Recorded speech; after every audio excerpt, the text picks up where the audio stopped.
Australia's Treasurer, Josh Frydenberg, was tested for coronavirus on Tuesday after suffering a coughing fit in Parliament that left him breathless and reaching for water. Take a look. And Adrian, owner of an auto business. Sorry.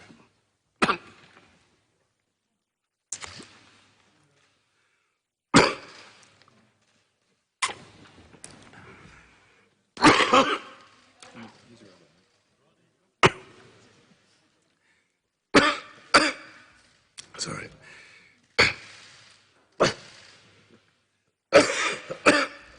Lucky I've got some water. Too long a speech.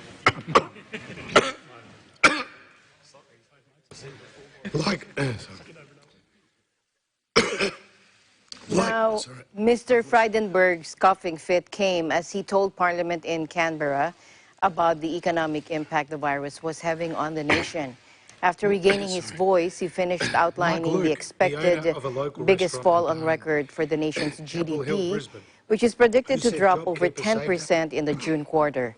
He later said he'd been advised to undergo a test for the virus and was now in isolation waiting for the result expected Wednesday.